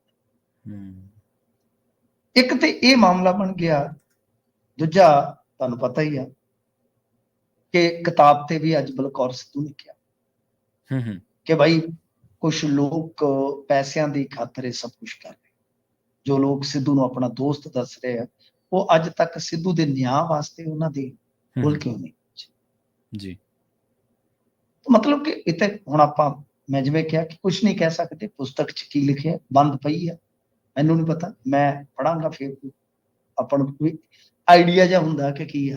ਪਰ ਗੱਲ ਇਹ ਆ ਕਿ ਸਿੱਧੂ ਮੂਸੇਵਾਲੇ ਦੇ ਪਿਤਾ ਨੂੰ ਇਤਰਾਜ਼ ਆ ਇਹਨਾਂ ਦੋਨਾਂ ਚੀਜ਼ਾਂ ਤੇ, ਕਿਉਂਕਿ ਦੇਖੋ ਅੱਜ ਵੀ ਮੂਸੇਵਾਲੇ ਦੀ ਖਬਰ ਨਾ ਇੱਕ ਕਹਿ ਲਓ ਕਿ ਚਰਚਿਤ ਖਬਰ ਬਣ ਜਾਂਦੀ। ਟੀਵੀ ਚੈਨਲਾਂ ਨੇ ਉਹ ਜੋਤਸ਼ੀ ਲਿਆਂਦਾ, ਉਹ ਜੋਤਸ਼ੀ ਸਹੀ ਗੱਲ ਕਹਿ ਰਿਹਾ। ਉਹ ਕਹਿੰਦਾ ਦੇਖੋ ਗੱਲ ਆ ਕਿ ਕਿਸੇ ਦੇ ਥਰੂ ਮਿਲੇ ਸਾਂ, ਮੁਲਾਕਾਤ ਛੋਟੀ ਸੀ ਪਰ ਗੱਲਾਂ ਬਾਤਾਂ ਕਰਦੇ 4-5 ਘੰਟੇ ਲੱਗੇ, ਪਰ ਮੈਂ ਕਿਸੇ ਕੋਲ ਕੋਈ ਗੱਲ ਨਹੀਂ ਕੀਤੀ, ਮੈਂ ਟੀਵੀ ਤੇ ਨਹੀਂ ਆਇਆ ਜੀ, ਤੁਸੀਂ ਲਿਆ ਰਹੇ ਹੋ। ਹੁਣ ਗੱਲ ਇਹ ਆ ਕਿ ਤੇਜਿੰਦਰ ਬੱਗਾ ਨਾਲ ਇਸੇ ਤਰ੍ਹਾਂ ਬੈਠੇ ਕਿਤੇ ਗੱਲ ਹੋਈ ਸੀ ਕਿ ਮੈਂ ਮੂਸੇਵਾਲੇ ਨੂੰ ਵੀ ਇਹ ਸਲਾਹ ਦਿੱਤੀ ਸੀ, ਕਹਿੰਦੇ ਵੀ ਅਸੀਂ ਸਲਾਹ ਦਿੰਦੇ ਹੁੰਦੇ, ਤੇ ਬੱਗੇ ਨੇ ਜਾ ਕੇ ਤੁਹਾਨੂੰ ਪਤਾ ਹੀ ਆ ਬਿਗ ਬੌਸ ਦੇ ਵਿੱਚ ਬਿਗ ਬੌਸ 'ਚ ਫਿਰ TRP ਦਾ ਵੀ ਚੱਕਰ ਆ ਨਾ ਜੀ, ਉਹ ਜਿਹੜਾ ਬੰਦਾ TRP ਜ਼ਿਆਦਾ ਹਾਸਲ ਕਰਦਾ ਉਹਨੂੰ ਰੱਖੀ ਰੱਖਦੇ ਆ। ਉਹੀ ਗੱਲ ਹੈ ਨਾ ਕਿ ਉਹਨੇ ਸਿੱਧੂ ਮੂਸੇਵਾਲੇ ਦਾ ਉਹ ਜੋੜ ਦਿੱਤਾ। ਹੁਣ ਪਤਾ ਨਹੀਂ ਪਲੈਨਿੰਗ ਹੈ ਕਿ ਜਾਂ ਕਹਿ ਲਓ ਕਿ ਕਿਤੇ ਅਚਨਚੇਤੀ ਇਹ ਗੱਲ ਜਿਹੜੀ ਆ ਉੱਥੇ ਖੁੱਲ ਗਈ ਆ। ਪਰ ਮੈਂ ਜਿਵੇਂ ਤੁਹਾਨੂੰ ਦੱਸਿਆ ਕਿ ਉਹ ਜਿਵੇਂ ਹੀ ਸੁਰਖੀਆਂ 'ਚ ਮਾਮਲਾ ਆਇਆ, ਕਿਤਾਬ ਅਤੇ ਇਹ ਜਿਹੜੀ ਭਵਿੱਖਬਾਣੀ ਸੀ, ਇਸ ਨੂੰ ਲੈ ਕੇ ਸਿੱਧੂ ਮੂਸੇਵਾਲੇ ਦੇ ਪਿਤਾ ਬਲਕੌਰ ਸਿੱਧੂ ਨੇ ਨਿਸ਼ਾਨਾ ਕੱਸਿਆ ਜੀ। ਤੇ ਸੁਖਬੀਰ ਬਾਦਲ ਤੇ ਰਾਜਾ ਵੜਿੰਗ ਕਹਿੰਦੇ ਮੁਕਤਸਰ ਦੇ ਵਿੱਚ ਧਰਨੇ ਦੇ ਰਹੇ ਆ ਲਗਾਤਾਰ ਜੀ। ਹਾਂਜੀ, ਅੱਜ ਦੋਨੇ ਅੱਛਾ, ਪਹਿਲਾਂ ਦੋਨੇ ਹੀ ਪੰਚਾਇਤੀ ਚੋਣਾਂ 'ਚ ਜੋ ਹੋ ਰਿਹਾ ਹੈ ਉਹਦੇ ਖਿਲਾਫ ਜੁਟੇ ਸਨ, ਗਿੱਦੜਬਾਹਾ ਤੇ ਮੁਕਤਸਰ 'ਚ। ਅੱਜ ਦੋਨੇ ਹੀ ਪ੍ਰਾਪਰਟੀ ਡੀਲਰਾਂ ਦੇ ਧਰਨੇ 'ਚ ਸ਼ਾਮਲ। ਅੱਛਾ। ਤਾਂ ਗੱਲ ਇਹ ਹੈ ਕਿ ਇਸ ਤੋਂ ਬਾਅਦ ਸੁਖਬੀਰ ਸਿੰਘ ਬਾਦਲ ਇੱਧਰ ਜਲਾਲਾਬਾਦ ਕੰਨੀ ਵੀ ਗਏ ਆ ਤੇ ਉੱਥੇ ਪੁਲਿਸ ਅਧਿਕਾਰੀਆਂ ਨੂੰ ਤਾੜਨਾ ਕੀਤੀ ਕਿ ਹਿਸਾਬ ਕਿਤਾਬ ਲਾ ਲਓ ਆਪਣਾ, ਕਿਉਂਕਿ ਕੇਸ ਹੋਏ ਆ ਨਾ, ਮੁਕੱਦਮੇ ਹੋਏ ਆ ਨੋਨੀ ਮਾਨ, ਬੋਬੀ ਮਾਨ ਸਮੇਤ ਕਈਆਂ ਤੇ। ਤਾਂ ਇਸ ਮਾਮਲੇ 'ਚ ਉਹਨਾਂ ਨੇ ਕਿਹਾ ਕਿ ਵੇਖੋ, ਆਮ ਆਦਮੀ ਪਾਰਟੀ ਨਾਲ ਰਲ ਕੇ ਜਿਹੜਾ ਤੁਸੀਂ ਧੱਕਾ ਕਰ ਰਹੇ ਜੇ ਨਾ, ਕੋਈ ਗੱਲ ਨਹੀਂ, ਹਿਸਾਬ ਕਿਤਾਬ ਚੁਣ ਚੁਣ ਕੇ ਕਰਾਂਗੇ। ਦੇਖੋ, ਧਰਨਿਆਂ ਦੀ ਰਾਜਨੀਤੀ ਇਹਨਾਂ ਵਾਸਤੇ ਕੋਈ ਨਵੀਂ ਨਹੀਂ, ਦੋਨੇ ਲੀਡਰ ਧਰਨੇ ਲਾਉਂਦੇ ਆ। ਪਰ ਚਲੋ, ਰਾਜਾ ਵੜਿੰਗ ਦੇ ਧਰਨੇ ਤਾਂ ਤੁਹਾਨੂੰ ਪਤਾ ਹੀ ਆ, ਮਸ਼ਹੂਰ ਆ ਇਸ ਏਰੀਏ 'ਚ। ਜਦੋਂ ਉਹ ਆਪੋਜੀਸ਼ਨ 'ਚ ਹੁੰਦੇ ਤੇ ਸਾਹ ਨਹੀਂ ਆਉਣ ਦਿੰਦੇ, ਬਹੁਤ ਧਰਨੇ ਲਾਉਂਦੇ। ਤੇ ਦੂਜੇ ਪਾਸੇ ਸੁਖਬੀਰ ਸਿੰਘ ਬਾਦਲ 10 ਸਾਲ ਤੇ ਫਿਰ ਸੱਤਾ ਦੇ ਵਿੱਚ ਸਨ। ਉਦੋਂ ਤੇ ਇਹਨਾਂ ਦੇ ਖਿਲਾਫ ਲੱਗਦੇ ਹੁੰਦੇ ਸਨ ਮੁਕਤਸਰ ਸਾਹਿਬ ਦੇ ਵਿੱਚ, ਕਦੇ ਲੰਬੀ ਲੱਗ ਗਿਆ, ਕਦੇ ਗਿੱਦੜਵਾ ਲੱਗ ਗਿਆ। ਪਰ ਜੇ ਫਿਲਹਾਲ ਦੇਖੀਏ ਤਾਂ ਇਹ ਐਕਟਿਵ ਨੇ ਤੇ ਇਹਨਾਂ ਦੀ ਜਿਹੜੀ ਇਹ ਸਰਗਰਮੀ ਹੈ ਸਰ, ਉਹਦੇ ਤੇ ਨਿਸ਼ਾਨੇ ਵਿਰੋਧੀ ਕੱਸ ਰਹੇ ਆ ਕਿ ਕਿਉਂਕਿ ਤੁਸੀਂ ਤਨਖਾਹੀਆ ਕਰਾਰ ਦੇ ਦਿੱਤੇ ਹੋ, ਤਾਂ ਤੁਸੀਂ ਬਤੌਰ ਕਿਸੇ ਅਕਾਲੀ ਦਲ ਦੀ ਧਿਰ ਦੀ ਪ੍ਰਧਾਨ ਦੀ ਅਗਵਾਈ ਕਿਵੇਂ ਕਰ ਸਕਦੇ? ਤਾਂ ਮਤਲਬ ਕਿ ਇਹ ਵੀ ਚੀਜ਼ ਆ ਕਿ ਸਿੰਘ ਸਾਹਿਬਾਨ ਫੈਸਲਾ ਨਹੀਂ ਲੈ ਰਹੇ, ਤਾਂ ਸੁਖਬੀਰ ਸਿੰਘ ਬਾਦਲ ਨੇ ਫੈਸਲਾ ਲੈ ਲਿਆ ਕਿ ਕਿੰਨੇ ਕੁ ਦਿਨ ਘਰੇ ਬੈਠਾਂਗੇ। ਸੂਰਤ ਹਾਲ ਲੱਗ ਪਏ ਆ ਕਿ ਜ਼ਰੂਰਤ ਦੋਵਾਂ ਦੀ ਆ, ਧਰਨੇ ਤਾਬੜ ਤੋੜ ਲੱਗ ਰਹੇ ਆ। ਗਿੱਦੜਬਾਹਾ ਦਾ ਗਿੱਦੜ ਕਹਿ ਦਿੱਤਾ ਮਨਪ੍ਰੀਤ ਬਾਦਲ ਨੇ ਰਾਜਾ ਵੜਿੰਗ ਨੂੰ। ਉਹਨੇ ਆਖਿਆ ਤੂੰ ਆ ਤੇ ਸਹੀ, ਤੈਨੂੰ ਪਤਾ ਲੱਗ ਜੂ ਰਾਜਾ ਗਿੱਦੜਿਆ ਕਿ ਸ਼ੇਰ ਆ। ਮਤਲਬ ਕਿ ਇੱਥੇ ਜਾਨਵਰਾਂ ਵਾਲਾ ਕੰਮ ਵੀ ਚੱਲਣ ਡਿਆ, ਯਾਨੀ ਇੱਕ ਦੂਜੇ ਨੂੰ ਇਸ ਤਰ੍ਹਾਂ ਸੰਬੋਧਨ ਕੀਤਾ ਜਾ ਰਿਹਾ। ਤਾਂ ਪੂਰਾ ਮੁਕਤਸਰ ਦੇ ਵਿੱਚ ਤੇ ਅਖਾੜਾ ਪੱਕਿਆ। ਹੁਣ ਸੁਖਬੀਰ ਸਿੰਘ ਬਾਦਲ ਦੀ ਸਰਗਰਮੀ ਜਿਹੜੀ ਆ, ਉਹ ਕਦੇ ਕਦੇ ਮੈਨੂੰ ਆਪਣੀ ਕਹੀ ਗੱਲ ਜਿਹੜੀ ਆ ਉਹ ਉਹਦੇ 'ਚ ਵੀ ਦੁਬਿਧਾ ਪਾ ਦਿੰਦੀ ਆ ਕਿ ਉਧਰੋਂ ਬੀਬਾ ਬਾਦਲ ਇਨਚਾਰਜ ਲੱਗ ਗਏ, ਉਧਰੋਂ ਹੁਣ ਇਹ ਐਕਟਿਵ ਹੋ ਗਏ ਨੇ, ਮਨਪ੍ਰੀਤ ਬਾਦਲ ਐਕਟਿਵ ਹੋ ਗਏ ਨੇ। ਮੈਨੂੰ ਸਮਝ ਨਹੀਂ ਲੱਗ ਰਹੀ ਕਿ ਹੁਣ ਮੈਂ ਆਪਣੀ ਗੱਲ ਕਿਵੇਂ ਕੱਟਾਂ। ਕਿ ਮੈਂ ਕਿਹਾ ਸੀਗਾ ਕਿ ਇੱਕ ਬਾਦਲ ਆਉਣ ਦੀ ਸੰਭਾਵਨਾ, ਪਰ ਹੁਣ ਤੇ ਦੋਵੇਂ ਬਾਦਲ ਹੀ ਸਰਗਰਮ ਹੋ ਗਏ ਨੇ ਸਾਹਿਬ। ਜੀ ਬਿਲਕੁਲ। ਤੇ ਜਾਂਦਿਆਂ ਨੇ ਗੱਲ ਕਰੀ ਰਾਹੁਲ ਗਾਂਧੀ ਦੀ। ਰਾਹੁਲ ਗਾਂਧੀ ਨੇ ਹਾਰ ਤੇ ਟਿੱਪਣੀਆਂ ਕੀਤੀਆਂ ਨੇ ਜਦੋਂ ਮੰਥਨ ਹੋ ਰਿਹਾ ਸੀ, ਕਹਿੰਦੇ ਕੁਝ ਲੀਡਰ ਵੀ ਜ਼ਿੰਮੇਵਾਰ। ਪ੍ਰਵੀਨ ਜੀ, ਸਭ ਤੋਂ ਵੱਡੇ ਜ਼ਿੰਮੇਵਾਰ ਤੇ ਇਹ ਨੇ ਸਰ। ਮੇਰੀ ਨਜ਼ਰ ਦੇ ਵਿੱਚ ਜੇ ਕਾਂਗਰਸ ਦਾ ਸਭ ਤੋਂ ਵੱਡਾ ਖਲਨਾਇਕ ਹੈ, ਕਿਉਂਕਿ ਪਿਛਲੇ ਦਿਨਾਂ 'ਚ ਆਪਾਂ ਰਾਹੁਲ ਗਾਂਧੀ ਨੂੰ ਇੱਕ ਪਰਪੱਕ ਨੇਤਾ ਦੇ ਤੌਰ ਤੇ ਵੇਖਿਆ ਵੀ ਆ ਤੇ ਇਸੇ ਮੰਚ ਤੇ ਵਿਚਾਰਿਆ ਵੀ ਆ, ਪ੍ਰਚਾਰਿਆ। ਜਦੋਂ ਵੀ ਕੋਈ ਘੱਟ ਗਿਣਤੀਆਂ ਦੀ ਗੱਲ ਕਰਦਾ, ਆਪੋਜੀਸ਼ਨ ਦਾ ਰੋਲ ਅਦਾ ਕਰਦਾ, ਸਾਡਾ ਵੀ ਫਰਜ਼ ਬਣਦਾ ਹੈ। ਜਦੋਂ ਵੀ ਕਾਰਪੋਰੇਟ ਦੇ ਜਿਹੜੇ ਕਹ ਲਓ ਕਿ ਦਿਓ ਕੱਦ ਪਲੇਅਰ ਹੈ, ਉਹਨਾਂ ਦੀ ਜਿਹੜੀ ਅੰਨੀ ਲੁੱਟ ਹੈ, ਜੇ ਕੋਈ ਉਹਦੇ ਖਿਲਾਫ ਗੱਲ ਕਰਦਾ ਤੇ ਸਾਡਾ ਫਰਜ਼ ਵੀ ਬਣਦਾ। ਪਰ ਇਹਦਾ ਮਤਲਬ ਇਹ ਨਹੀਂ ਕਿ ਰਾਹੁਲ ਗਾਂਧੀ ਸਾਨੂੰ ਫੰਡ ਭੇਜਦਾ, ਪੰਜਾਬੀ ਰੇਡੀਓ USA ਨੂੰ ਕੋਈ ਫੰਡ ਭੇਜਦਾ ਕਿ ਅਸੀਂ ਉਹਦੇ ਪੰਪੂ ਆ। ਜੀ ਬਿਲਕੁਲ। ਜੋ ਸਾਡਾ ਵਿਅਕਤੀਗਤ ਨਜ਼ਰੀਆ ਹੈ ਉਹ ਇਹ ਆ ਕਿ ਰਾਹੁਲ ਗਾਂਧੀ ਹੀ ਖਲਨਾਇਕ ਹੈ ਸਭ ਤੋਂ। ਕਿਉਂ? ਫਰੈਂਚਾਈਜ਼ੀ ਸਿਸਟਮ ਕਰ ਦਿੱਤਾ ਤੁਸੀਂ ਸਾਹਿਬ। ਹਾਂਜੀ ਬਿਲਕੁਲ। ਕਮਲਨਾਥ ਲੈ ਲਵੇ ਮੱਧ ਪ੍ਰਦੇਸ਼, ਗਹਿਲੋਤ ਲੈ ਲੈ ਰਾਜਸਥਾਨ, ਠੀਕ ਹੈ ਜੀ, ਕੈਪਟਨ ਲੈ ਲਵੇ ਪੰਜਾਬ ਕਿਸੇ ਸਮੇਂ, ਤੇ ਹਰਿਆਣਾ ਕੌਣ? ਹਰਿਆਣਾ ਦੇ ਦਿੱਤਾ ਜੀ ਪੱਕਾ ਹੂਡਾ। ਇਹ ਫਰੈਂਚਾਈਜ਼ੀ ਸਿਸਟਮ ਹੁੰਦਾ ਨਾ। ਤਾਂ ਇਹਦੇ ਲਈ ਜ਼ਿੰਮੇਵਾਰ ਕੌਣ? ਜੀ ਬਿਲਕੁਲ। ਤੁਸੀਂ 72 ਟਿਕਟਾਂ ਦਿੱਤੀਆਂ ਹੂਡਾ, ਜਿੱਤੇ ਕਿੰਨੇ? ਉਹਨੇ ਸ਼ਾਇਦ 30 ਦੇ ਕਰੀਬ ਸਿਟਿੰਗ MLA ਮੈਦਾਨ ਚ ਉਤਾਰੇ ਤੇ ਉਹਨਾਂ ਚ ਜਿੱਤੇ ਕਿੰਨੇ? ਜੀ ਤੁਹਾਡੇ ਬਾਗੀ ਜਿਹੜੇ ਸਰ 17 ਸੀਟਾਂ ਤੇ ਤੁਹਾਡਾ ਨੁਕਸਾਨ ਕਰ 17 ਸੀਟਾਂ। ਜਾਟ ਵਰਸਸ ਨਾਨ ਜਾਟ ਬਣ ਗਿਆ, ਤੁਹਾਨੂੰ ਪਤਾ ਹੀ ਨਹੀਂ ਲੱਗਿਆ। ਸਰ ਤੁਸੀਂ ਵੀ ਜ਼ਿੰਮੇਵਾਰ ਹੋ, ਤੁਸੀਂ ਵੀ ਇਸ ਹਾਰ ਦੇ ਖਲਨਾਇਕ ਹੋ। ਜੋ ਮਰਜ਼ੀ ਕਹੀ ਚਲੋ ਕਿ ਦੇਖੋ ਜੀ ਨੇਤਾਵਾਂ ਦਾ ਇੰਟਰਸਟ ਪਾਰਟੀ ਤੋਂ ਉੱਤੇ ਰਿਹਾ ਹੈ, ਅਸੀਂ ਹੁਣ ਤੱਥ ਖੋਜੂ ਕਮੇਟੀ ਬਣਾਵਾਂਗੇ ਵਗੈਰਾ ਵਗੈਰਾ। ਇਹ ਜੋ ਮਰਜ਼ੀ ਹੈ, ਸਭ ਤੋਂ ਵੱਡੀ ਕਿਉਂਕਿ ਕਮਾਂਡ ਤੁਸੀਂ ਸੰਭਾਲ ਰਹੇ ਸੀ, ਉੱਤੇ ਪ੍ਰਚਾਰ ਤੁਸੀਂ ਕਰ ਰਹੇ ਸੀ। ਇਹ ਤੁਹਾਡੀ ਫੇਲਿਅਰ ਰਹੀ ਕਿ ਇਲੈਕਸ਼ਨ ਸਾਇਲੈਂਟਲੀ ਕਹਿ ਲਓ ਕਿ ਬੜਾ ਚੁੱਪ-ਚਾਪ ਤਰੀਕੇ ਨਾਲ ਜਾਟ ਵਰਸਸ ਨੌਨ ਜੱਟ ਬਣਿਆ ਤੇ ਤੁਹਾਨੂੰ ਇਹਦਾ ਪਤਾ ਹੀ ਨਹੀਂ ਲੱਗ ਸਕਿਆ ਸਾਹਿਬ, ਤਾਂ ਫਿਰ ਤੁਸੀਂ ਇਹਦੇ 'ਚ ਬੇਗੁਨਾਹ ਜਾਂ ਕਹਿ ਲਓ ਕਿ ਇਹਦੇ 'ਚ ਬਿਲਕੁਲ ਜ਼ਿੰਮੇਵਾਰੀ ਕਿਵੇਂ ਹੋ ਸਕਦੀ? ਨਹੀਂ ਬਿਲਕੁਲ ਜੀ, ਦੇਖੋ ਪਹਿਲਾਂ ਤਾਂ ਜਿਹੜਾ ਹੁਣ ਭਾਜਪਾ ਦੇ ਬਾਰੇ ਤੁਸੀਂ ਆਪ ਹੀ ਤਾਂ ਕਹਿੰਦੇ ਹੋ ਵੀ ਭਾਜਪਾ ਸਮਾਜਿਕ ਤੌਰ ਤੇ ਲੋਕਾਂ ਨੂੰ ਪਾਲ ਰਹੀ ਹੈ, ਪਰ ਤੁਸੀਂ ਆਪ ਉਸ ਖੇਡ ਦੇ ਵਿੱਚ ਸ਼ਾਮਲ ਹੋ ਕੇ ਤੇ ਹੁਣ ਉਹਦੀ ਕਾਟ ਕਿਵੇਂ ਲੱਭੋਗੇ? ਆਪ ਤੇ ਤੁਹਾਡੇ ਉਸ ਤਰ੍ਹਾਂ ਦੇ ਦੋਸ਼ ਲੱਗਦੇ ਨੇ। ਜੀ ਬਿਲਕੁਲ, ਬਿਲਕੁਲ। ਉਹੀ ਤੇ ਗੱਲ ਹੈ ਨਾ ਸਾਹਿਬ ਕਿ ਤੁਹਾਨੂੰ ਕੁਝ ਵੀ ਪਤਾ ਨਹੀਂ ਲੱਗਿਆ। ਤੁਸੀਂ ਏਡੇ ਹੀ ਜੇ ਏਡੇ ਬੇਸਮਝੋ ਤੇ ਏਡੀ ਵੱਡੀ ਪਾਰਟੀ ਕਿਵੇਂ ਚਲਾ ਰਹੇ ਹੋ? ਜੀ ਜੀ। ਅੱਛਾ ਪ੍ਰਵੀਨ ਜੀ, ਇੱਕ ਆਇਆ ਬਾਹਰੋਂ, ਹੁਣ ਮੈਂ ਕੀ ਕਹਿਣਾ, ਉਹ ਆਪਣੇ ਮਹਿਲਾ ਮਿੱਤਰ ਨੂੰ ਟਿਕਟ ਦਵਾ ਕੇ ਪੈ ਗਿਆ, ਉਹਨੂੰ ਸ਼ਾਇਦ 8 ਕਿ 10,000 ਵੋਟ ਮਿਲੀ ਸਾਰੀ ਕਾਂਗਰਸੀ ਕੈਂਡੀਡੇਟ। ਹਾਂਜੀ, ਕੁਮਾਰੀ ਸ਼ੈਲਜਾ ਨੇ ਜੋ ਵਿਜ ਦੇ ਖਿਲਾਫ ਮੈਦਾਨ 'ਚ ਉਤਾਰੀ ਬੀਬੀ, ਤਾਂ ਉਹਦੇ ਮੁਕਾਬਲੇ ਜਿਹੜੀ ਹੱਕਦਾਰ ਸੀ ਜੋ ਆਜ਼ਾਦ ਖਲੋਤੀ, ਉਹ ਜ਼ਿਆਦਾ ਲੈ ਗਈ। ਜੀ ਮਿੰਟੂ ਜੀ, ਇਹਨਾਂ ਖਾਸ ਖਬਰਾਂ ਤੇ ਖਾਸ ਜਾਣਕਾਰੀਆਂ ਦੇ ਲਈ ਤੁਹਾਡਾ ਬਹੁਤ ਬਹੁਤ ਧੰਨਵਾਦ ਜੀ। ਜੀ ਪ੍ਰੋਗਰਾਮ ਖਬਰ ਤੇ ਨਜ਼ਰ ਦੇ ਪਹਿਲੇ ਹਿੱਸੇ ਦੇ ਵਿੱਚ ਆਪਣੇ ਨਾਲ ਜੁੜੇ ਸਨ ਮਿੰਟੂ ਗੁਰਸਰੀਆ ਜੀ, ਜਿਨ੍ਹਾਂ ਦੇ ਨਾਲ ਆਪਾਂ ਕਈ ਅਹਿਮ ਖਬਰਾਂ ਨੂੰ ਲੈ ਕੇ ਚਰਚਾ ਕੀਤੀ ਹੈ। ਖਬਰਾਂ ਹਾਲੇ ਹੋਰ ਵੀ ਨੇ ਜਿਨ੍ਹਾਂ ਨੂੰ ਲੈ ਕੇ ਆਪਾਂ ਗੱਲਬਾਤ ਕਰਾਂਗੇ। ਦੋ ਅਹਿਮ ਖਬਰਾਂ ਨੇ। ਪਹਿਲੀ ਖਬਰ ਜਿਹੜੀ ਰਾਹੁਲ ਗਾਂਧੀ ਨੇ ਇੱਥੇ ਆ ਕੇ ਟਿੱਪਣੀ ਕੀਤੀ ਸੀ ਇੱਕ, ਕਿ ਭਾਰਤ ਦੇ ਵਿੱਚ ਜਿਹੜੇ ਸਿੱਖ ਨੇ ਉਹਨਾਂ ਨੂੰ ਪੱਗ ਬੰਨ੍ਹਣ ਦੀ ਇਜਾਜ਼ਤ ਨਹੀਂ ਦਿੱਤੀ ਜਾਂਦੀ ਜਾਂ ਕੜੇ ਪਾਉਣ ਦੀ ਇਜਾਜ਼ਤ ਨਹੀਂ ਦਿੱਤੀ ਜਾਂਦੀ, ਉਹਨਾਂ ਦੇ ਨਾਲ ਵਿਤਕਰਾ ਹੁੰਦਾ। ਉਸ ਤਰ੍ਹਾਂ ਦੀ ਖਬਰ, ਕਿਉਂਕਿ ਉਸ ਖਬਰ ਤੋਂ ਭਾਜਪਾਈ ਤੇ ਹੋਰ ਲੋਕ ਬਹੁਤ ਤੜਫੇ ਸੀਗੇ ਕਿ ਨਹੀਂ, ਇਸ ਤਰ੍ਹਾਂ ਦੀ ਤਾਂ ਕੋਈ ਗੱਲ ਹੀ ਨਹੀਂ ਹੈ। ਪਰ ਉਸ ਤਰ੍ਹਾਂ ਦੀ ਖਬਰ ਹੁਣ ਫਿਰ ਪੰਜਾਬ ਦੇ ਵਿੱਚ ਉਸ ਤਰ੍ਹਾਂ ਦੀ ਘਟਨਾ ਵਾਪਰੀ ਜਿਹੜੀ ਖਬਰ ਬਣੀ। ਉਹ ਘਟਨਾ ਕੀ ਹੈ? ਦੂਜੀ ਘਟਨਾ ਜਿਹੜੀ ਜੁੜੀ ਹੋਈ ਹੈ, ਦੂਜੀ ਖਬਰ ਜਿਹੜੀ ਜੁੜੀ ਹੋਈ ਹੈ, ਉੱਤਰ ਪ੍ਰਦੇਸ਼ ਦੀ ਹੈ। ਦਲਿਤ ਭਾਈਚਾਰੇ ਨੂੰ ਉੱਥੇ ਕਣਕ ਚੋਰੀ ਦਾ ਸ਼ੱਕ ਪਿਆ।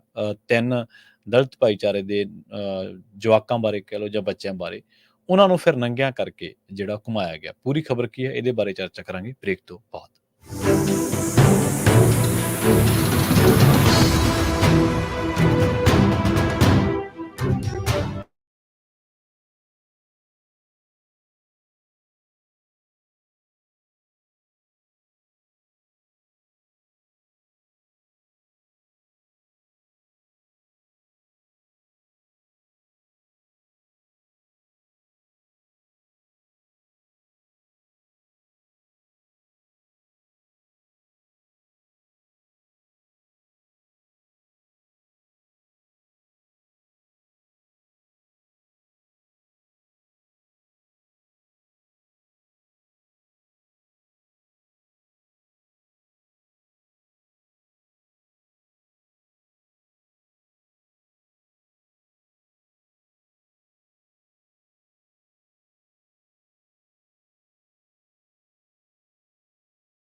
ਵਿਦਿਆਰਥੀਆਂ ਦੇ ਨਾਲ ਜਿਹੜਾ ਵਿਤਕਰਾ ਜਾਂ ਹੋਰ ਜਿਹੜਾ ਮਿਨੋਰਟੀਜ਼ ਦੇ ਨਾਲ ਉੱਥੇ ਹੋ ਰਿਹਾ। ਉਸ ਮਾਮਲੇ ਦੇ ਵਿੱਚ ਜਿਹੜੀ ਰਾਹੁਲ ਗਾਂਧੀ ਦੀ ਟਿੱਪਣੀ ਸੀ ਉਹ ਅਮਰੀਕਾ ਦੇ ਵਿੱਚ ਕੀਤੀ ਗਈ ਸੀ ਤੇ ਉਹਦੇ ਤੇ ਭਾਜਪਾਈ ਤੇ ਹੋਰ ਲੋਕ ਬਹੁਤ ਔਖੇ ਹੋਏ ਸੀ ਕਿ ਇਹ ਅਜਿਹਾ ਨਹੀਂ ਹੈ। ਅਸਲ ਦੇ ਵਿੱਚ ਜਲੰਧਰ ਅੰਮ੍ਰਿਤਸਰ ਮਾਰਗ ਤੇ ਸਥਿਤ ਇੱਕ CJS ਪਬਲਿਕ ਸਕੂਲ ਹੈ। ਉੱਥੇ ਵਿਦਿਆਰਥੀਆਂ ਦੇ ਕੜੇ ਲਹਾਉਣ ਦਾ ਫਰਮਾਨ ਜਾਰੀ ਕਰਨ ਵਾਲੀ ਪ੍ਰਿੰਸੀਪਲ ਵੱਲੋਂ ਸਿੱਖ ਤਾਲਮੇਲ ਕਮੇਟੀ ਅਤੇ ਹੋਰ ਆਗੂਆਂ ਦੇ ਨਾਲ ਕਥਿਤ ਤੌਰ ਤੇ ਬਦਤਮੀਜ਼ੀ ਕਰਨ ਤੇ ਸਕੂਲ ਮੈਨੇਜਮੈਂਟ ਕਮੇਟੀ ਨੇ ਪ੍ਰਿੰਸੀਪਲ ਅਤੇ ਕਲਰਕ ਨੂੰ ਨੌਕਰੀ ਤੋਂ ਬਰਖਾਸਤ ਕਰ ਦਿੱਤਾ ਹੈ। ਇਸ ਤੋਂ ਮਗਰੋਂ ਮੈਨੇਜਮੈਂਟ ਨੇ ਜਥੇਬੰਦੀਆਂ ਦੇ ਆਗੂਆਂ ਕੋਲੋਂ ਮਾਫੀ ਵੀ ਮੰਗ ਲਈ ਹੈ। ਅੱਗੇ ਤੋਂ ਅਜਿਹਾ ਨਾ ਕਰਨ ਦਾ ਭਰੋਸਾ ਦੇਣ ਉਪਰੰਤ ਜਥੇਬੰਦੀ ਦੇ ਆਗੂਆਂ ਨੇ ਚੇਤਾਵਨੀ ਦਿੱਤੀ ਹੈ ਕਿ ਅਜਿਹਾ ਕਰਨ ਵਾਲਿਆਂ ਨੂੰ ਬਖਸ਼ਿਆ ਨਹੀਂ ਜਾਵੇਗਾ। ਮਾਮਲਾ ਪੁਲਿਸ ਤੱਕ ਪਹੁੰਚਣ ਤੇ ਪ੍ਰਿੰਸੀਪਲ ਵੱਲੋਂ ਖੁਦ ਕੜੇ ਪਵਾ ਕੇ ਗਲਤੀ ਮੰਨਦਿਆਂ ਮਾਫੀ ਮੰਗੀ ਗਈ। ਵਿਦਿਆਰਥੀਆਂ ਦਾ ਇਹ ਕਹਿਣਾ ਹੈ ਕਿ ਜੋ ਵੀ ਵਿਦਿਆਰਥੀ ਕੜਾ ਪਾ ਕੇ ਸਕੂਲ ਆਉਂਦਾ ਸੀ ਉਸ ਦੇ ਜ਼ਬਰਦਸਤੀ ਕੜੇ ਉਤਰਵਾ ਲਏ ਜਾਂਦੇ ਸੀ। ਇਹ ਪੰਜਾਬ ਦੇ ਇਕੱਲੇ ਇੱਕ CJS ਪਬਲਿਕ ਸਕੂਲ ਦਾ ਮਾਮਲਾ ਨਹੀਂਗਾ। ਪੰਜਾਬ ਦੇ ਵੱਖ-ਵੱਖ ਹਿੱਸਿਆਂ ਦੇ ਵਿੱਚ ਕਦੇ ਫਾਜ਼ਿਲਕਾ, ਕਦੇ ਅਬੋਹਰ, ਕਦੇ ਫਰੀਦਕੋਟ, ਕਦੇ ਮੋਗਾ, ਕਦੇ ਜਲੰਧਰ, ਕਦੇ ਅੰਮ੍ਰਿਤਸਰ ਸਾਹਿਬ, ਕਦੇ ਪਟਿਆਲਾ, ਕਦੇ ਨਕੋਦਰ, ਕਦੇ ਕਿਤੇ ਕਦੇ ਕਿਤੇ ਆਪਾਂ ਦੇਖਦੇ ਹਾਂ ਕਿ ਇੱਕ ਖਾਸ ਏਜੰਡੇ ਦੇ ਤਹਿਤ ਕਹਿ ਲਓ ਜਾਂ ਇੱਕ ਖਾਸ ਸੋਚ ਦੇ ਤਹਿਤ ਜਦੋਂ ਇਮਤਿਹਾਨ ਹੁੰਦੇ ਨੇ ਉਦੋਂ ਵੀ ਵਿਦਿਆਰਥੀਆਂ ਨੂੰ ਇਸ ਤਰ੍ਹਾਂ ਦੀਆਂ ਚੀਜ਼ਾਂ ਦਾ ਸਾਹਮਣਾ ਕਰਨਾ ਪੈਂਦਾ। ਲੰਘੇ ਦਿਨੀ ਇੱਕ ਖਬਰ ਸਾਂਝੀ ਕੀਤੀ ਸੀ ਆਪਾਂ, ਜਿਹਦੇ ਵਿੱਚ ਮੋਹਾਲੀ ਦੇ ਵਿੱਚ ਇੱਕ ਪਿੰਡ ਹੈ ਜਿੱਥੇ ਜਨਰਲ ਵੋਟ ਜਿਹੜੀ ਪੰਜਾਬੀਆਂ ਦੀ ਮੂਲ ਪੰਜਾਬੀਆਂ ਦੀ ਜਿਹੜੀ ਵੋਟ ਹੈ ਉਹ 900 ਹੈ ਤੇ ਜਿਹੜੀ ਦੂਜੇ ਬਾਹਰੋਂ ਆਇਆ ਜਿਹੜਾ ਭਾਈਚਾਰਾ ਮਤਲਬ ਪ੍ਰਵਾਸੀ ਮਜ਼ਦੂਰ ਹੈ ਜਿਹੜੇ ਉਹਨਾਂ ਦੀ ਵੋਟ 64-6500 ਹੈ। ਹੁਣ ਉੱਥੇ ਪੰਜਾਬੀ ਬੰਦਾ ਸਰਪੰਚ ਨਹੀਂ ਬਣ ਸਕਦਾ, ਮੈਂਬਰ ਵੀ ਨਹੀਂ ਬਣ ਸਕਦਾ। ਪਹਿਲਾਂ ਸਰਪੰਚ ਦੇ ਨਾਂ ਤੇ ਸਹਿਮਤੀ ਹੁੰਦੀ ਸੀ ਪਰ ਉਹਨਾਂ ਨੇ ਕੁਛ ਇਤਰਾਜ਼ ਜਤਾਇਆ ਤੇ ਉਸ ਤੋਂ ਬਾਅਦ ਉਹ ਬੰਦਾ ਬਣ ਨਹੀਂ ਸਕਿਆ ਪੰਜਾਬੀ ਮੂਲ ਦਾ। ਚਲੋ ਉੱਥੇ ਹੁਣ ਉਹਨਾਂ ਨੇ ਬਣਨਾ ਕਰਨਾ ਉਹ ਤਾਂ 15 ਤਰੀਕ ਨੂੰ ਪਤਾ ਲੱਗੂਗਾ। ਪਰ ਇਹ ਬਹੁਤ ਸਾਰੀਆਂ ਚੀਜ਼ਾਂ ਅਜਿਹੀਆਂ ਨੇ ਜਿਹਦੇ ਨਾਲ ਸਾਡਾ ਸੋਸ਼ਲ ਡਾਇਲਮਾ ਚੇਂਜ ਹੋ ਰਿਹਾ, ਬਦਲ ਰਿਹਾ, ਪਰ ਅਸੀਂ ਚੁੱਪ ਬੈਠੇ ਹਾਂ। ਅਸੀਂ ਨਹੀਂ ਕਹਿੰਦੇ ਕੋਈ ਇੱਥੇ ਆ ਕੇ ਕੰਮ ਨਾ ਕਰੇ, ਅਸੀਂ ਨਹੀਂ ਕਹਿੰਦੇ ਕੋਈ ਇੱਥੇ ਆ ਕੇ ਕੋਈ ਹੋਰ ਜਿਹੜੀ ਆਪਦੀ ਕਮਾਈ ਨਾ ਕਰੇ, ਪਰ ਉਹਦਾ ਜਿਹੜਾ ਦਾਅਵਾ ਹੈ ਉਹ ਦਾਅਵੇ ਆ ਜਿਹੜਾ ਉਹ ਪੰਜਾਬੀ ਦਾ ਰਹਿਣਾ ਚਾਹੀਦਾ।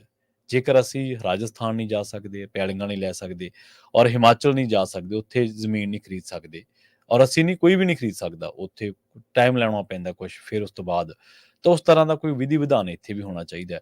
ਔਰ ਜਿਹੜਾ ਇਹ ਸਕੂਲਾਂ ਦਾ ਮਾਮਲਾ, ਸਕੂਲ ਦਾ ਇੱਕ ਰਾਜਸਥਾਨ ਦੇ ਵਿੱਚ ਇੱਕ ਬੀਬੀ ਨੇ, ਟੀਚਰ ਸੀ ਉਹ, ਉਸ ਬੀਬੀ ਨੇ ਮੁਸਲਿਮ ਬੱਚੇ ਦੇ ਥੱਪੜ ਦੂਜੇ ਮੈਜੋਰਟੀ ਭਾਈਚਾਰੇ ਦੇ ਬੱਚਿਆਂ ਤੋਂ ਮਰਵਾਏ, ਉਹਨੂੰ ਜ਼ਲੀਲ ਕੀਤਾ। ਹੁਣ ਜੇਕਰ ਸਕੂਲਾਂ ਦੇ ਵਿੱਚ ਇਹੋ ਜਿਹੇ ਮਾਨਸਿਕਤਾ ਵਾਲੇ ਲੋਕ ਬੈਠਣਗੇ, ਉਹ ਫੈਸਲੇ ਕਰਨਗੇ, ਉਹ ਪੜ੍ਹਾਈ ਕਰਾਉਣਗੇ, ਤਾਂ ਤੁਸੀਂ ਕਿਹੋ ਜਿਹਾ ਸਮਾਜ ਸਿਰਜੋਗੇ, ਤੁਸੀਂ ਕਿਹੋ ਜਿਹੇ ਨਾਗਰਿਕ ਪੈਦਾ ਕਰੋਗੇ। ਉਹੇ ਜਿਹੇ ਨਾਗਰਿਕ ਪੈਦਾ ਕਰੋਗੇ ਜਿਨ੍ਹਾਂ ਦੀ ਮਾਨਸਿਕ ਸਥਿਤੀ 'ਚੋਂ ਸੜਾਂਦ ਮਾਰਦੀ ਹੋਵੇ, ਬੋ ਆਉਂਦੀ ਹੋਵੇ, ਸਮੈਲ ਆਉਂਦੀ ਹੋਵੇ, ਵੱਖ-ਵੱਖ ਤਰ੍ਹਾਂ ਦੇ ਵਿਤਕਰਿਆਂ ਦੀ, ਵੱਖ-ਵੱਖ ਤਰ੍ਹਾਂ ਦੇ ਡਿਸਕ੍ਰਿਮੀਨੇਸ਼ਨ ਦੀ। ਉਹੇ ਜਿਹੇ ਲੋਕ ਤੁਸੀਂ ਗਾਂਹ ਪੈਦਾ ਕਰੋਗੇ ਨਾ। ਔਰ ਕੜੇ ਨਾਲ ਕੀ ਹੈ, ਜੇ ਤਾਂ ਆਪਾਂ ਕਹਿੰਦੇ ਹੋਈਏ ਨਾ ਕਿ ਇਹ ਸਾਨੂੰ ਸਮਝਣਾ ਚਾਹੀਦਾ, ਸਾਨੂੰ ਸਾਰਿਆਂ ਨੂੰ, ਜਿਹੜੇ ਲੋਕ ਇਹਨਾਂ ਗੱਲਾਂ ਨੂੰ ਇੱਕ ਤਾਂ ਅਣਗੌਲਿਆਂ ਕਰਦੇ ਆ, ਦੂਜਾ ਇਹ ਹੈ ਕਿ ਜਿਹਨਾਂ ਨੂੰ ਲੱਗਦਾ ਕਿ ਇਹ ਆਮ ਵਰਤਾਰਾ ਹੈ। ਹਰ ਖਿੱਤੇ ਦਾ ਇੱਕ ਆਪਣਾ ਖਾਸ ਵਿਚਰਨ ਦਾ ਤਰੀਕਾ ਔਰ ਖਾਸ ਬੋਲੀ ਹੈ ਔਰ ਉਹਦੀ ਖਾਸ ਪਹਿਚਾਣ ਹੈ। ਅਸੀਂ ਹਮੇਸ਼ਾ ਇਹ ਗੱਲ ਕਹਿੰਦੇ ਕਿ ਜਿਸ ਵੀ ਕਿਸੇ ਖਿੱਤੇ ਦੀ ਕੋਈ ਵੀ ਖਾਸ ਬੋਲੀ, ਉਹਦੀ ਪਹਿਚਾਣ, ਉਹਦਾ ਪਹਿਰਾਵਾ, ਉਹਦੇ ਵਿਚਰਨ ਦਾ ਢੰਗ, ਉਹਦੇ ਜੋ ਵੀ ਉਸ ਖਿੱਤੇ ਦੀ ਪ੍ਰਭਾਸ਼ਿਤ ਕਰਦੇ ਆ, ਜੋ ਵੀ ਉਹਦੇ ਸਵੈਮਾਨ ਨੂੰ ਜਾਰੀ ਰੱਖਦੇ ਆ, ਤਾਂ ਉਹਨਾਂ ਚੀਜ਼ਾਂ ਦੇ ਉੱਤੇ ਢਾਹ ਨਹੀਂ ਲੱਗਣੀ ਚਾਹੀਦੀ। ਭਾਜਪਾ ਦਾ ਏਜੰਡਾ ਕੀ ਹੈ?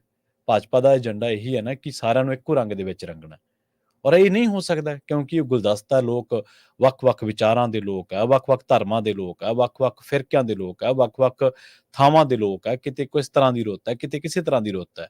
ਸੋ ਹਰ ਇੱਕ ਨੂੰ ਆਜ਼ਾਦੀ ਆਪਣੇ ਤਰੀਕੇਕਾਰ ਦੇ ਨਾਲ ਵਿਚਰਨ ਦੀ। ਪਰ ਇਹ ਪੰਜਾਬ ਦੇ ਸਕੂਲਾਂ ਦੇ ਨਾਲ-ਨਾਲ ਕੁਛ ਹੋਰ ਥਾਵਾਂ ਤੇ ਵੀ ਪਿਛਲੇ ਕੁਝ ਸਾਲਾਂ ਤੋਂ ਇਹ ਰੁਝਾਨ ਜ਼ਿਆਦਾ ਤੇਜ਼ੀ ਫੜ ਗਿਆ, ਜਿਹਦੇ ਨਾਲ ਲੋਕਾਂ ਦੇ ਵਿੱਚ ਬਹੁਤ ਜ਼ਿਆਦਾ ਬੇਗਾਨਗੀ ਦੀ ਭਾਵਨਾ ਪੈਦਾ ਹੁੰਦੀ ਹੈ।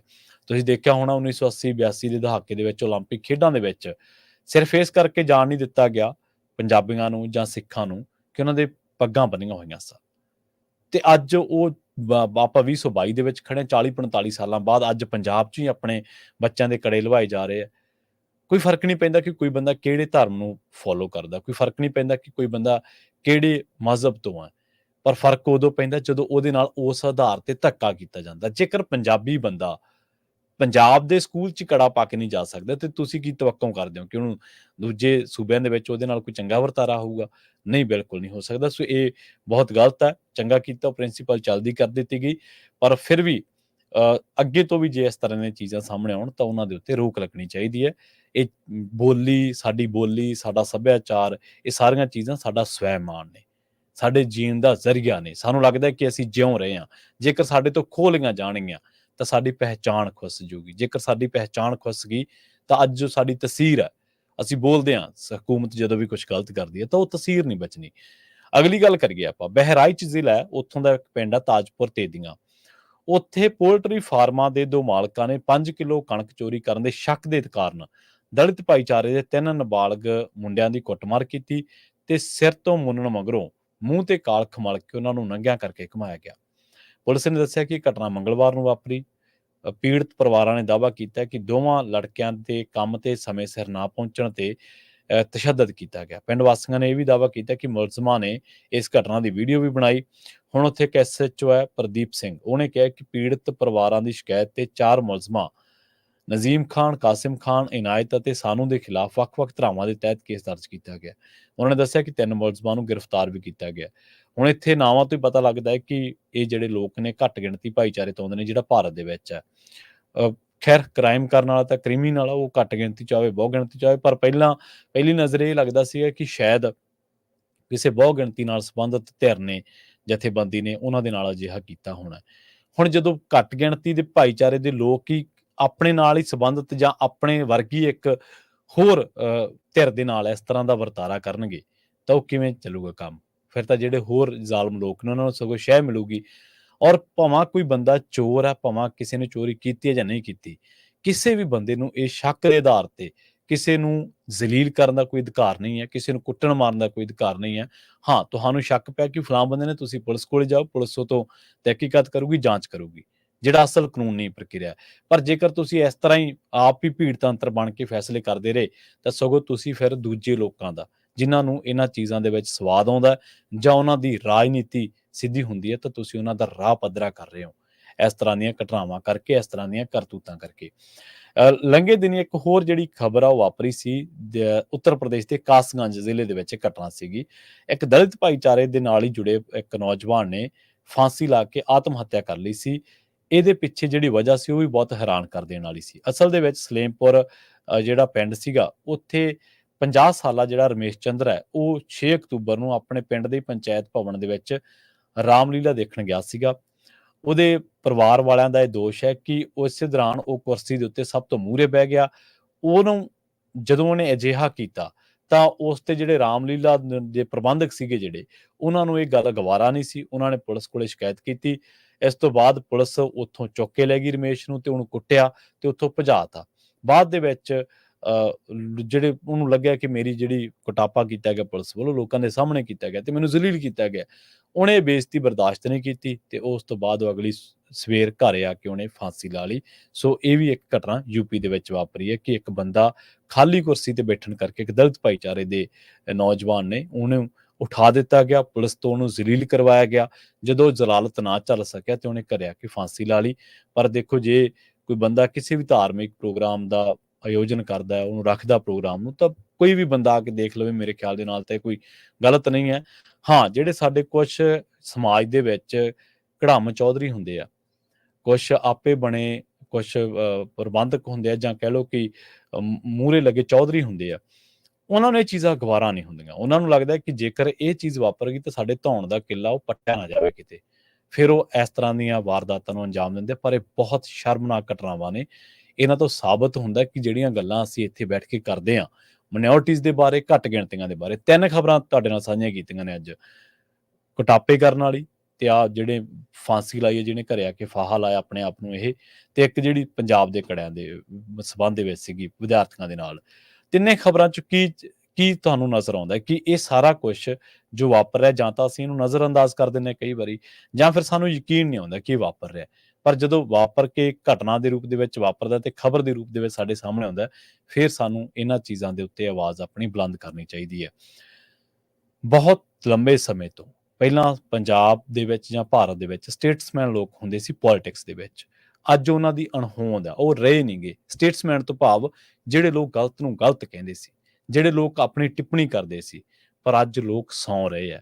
ਅੱਜ ਲੋਕ ਉਹਨਾਂ ਚੀਜ਼ਾਂ ਨੂੰ ਬਰਦਾਸ਼ਤ ਕਰ ਰਹੇ ਆ। ਖਾਸ ਕਰਕੇ ਉਹ ਲੋਕ ਜਿਹੜੇ ਕਹਿੰਦੇ ਸੀਗੇ ਕਿ ਆਪਣੇ ਵੱਲੋਂ ਤਾਂ ਦਰਿਆ ਵੱਡੇ ਘਰ ਜਾਂਦਾ, ਪਰ ਉਹ ਜਾ ਕੇ ਸਮੁੰਦਰ ਦੇ ਵਿੱਚ ਮਰ ਜਾਂਦਾ।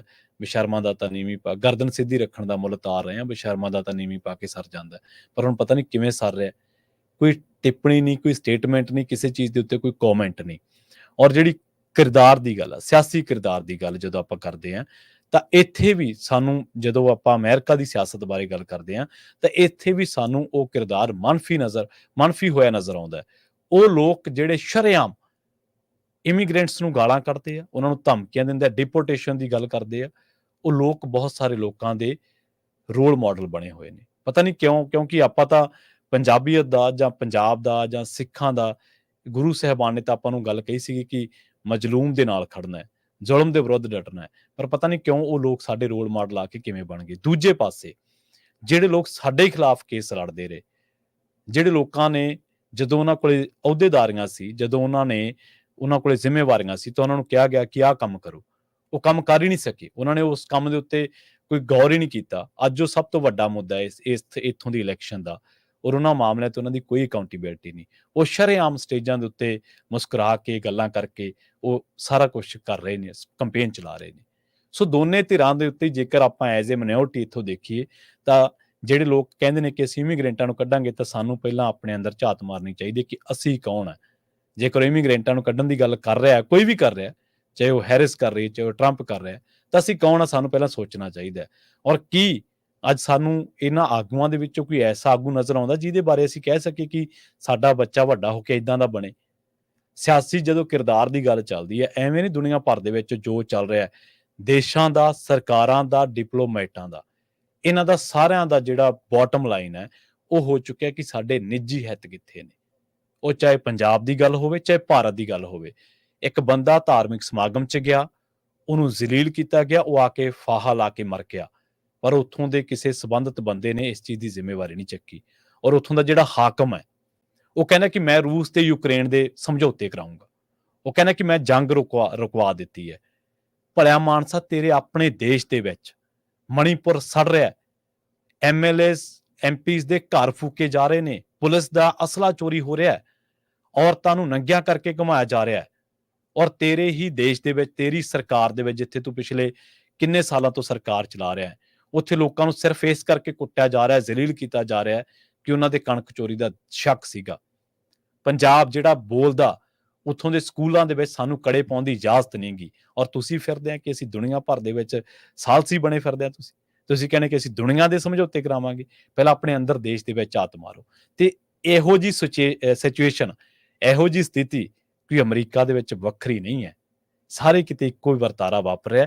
ਇਹ ਵਰਤਾਰੇ ਨਾ ਤਾਂ ਲੋਕ ਪੱਖੀ ਨੇ ਤੇ ਨਾ ਵਰਤਾਰੇ ਮਨੁੱਖਤਾ ਪੱਖੀ ਨੇ, ਕਿਉਂਕਿ ਅੱਜ ਜੋ ਆਪਾਂ ਫਲਸਤੀਨ ਦੀ ਗੱਲ ਕਰਦੇ ਹਾਂ, ਜਾਂ ਆਪਾਂ ਹੋਰ ਮੁਲਕਾਂ ਦੀ ਜਿੱਥੇ ਵੀ ਸਥਿਰਤਾ, ਜਿੱਥੋਂ ਦੀ ਮਰਜ਼ੀ ਗੱਲ ਕਰ ਲਓ, ਉੱਥੋਂ ਦੇ ਆਗੂਆਂ ਨੇ ਪਹਿਲਾਂ ਆਪਣਾ ਕਿਰਦਾਰ ਗਵਾਇਆ ਤੇ ਫਿਰ ਉੱਥੇ ਲੋਕਾਂ ਦੇ ਬਾਰੇ ਜ਼ਬਰ ਦਾ, ਜ਼ੁਲਮ ਦਾ ਰਾਹ ਖੁੱਲਿਆ।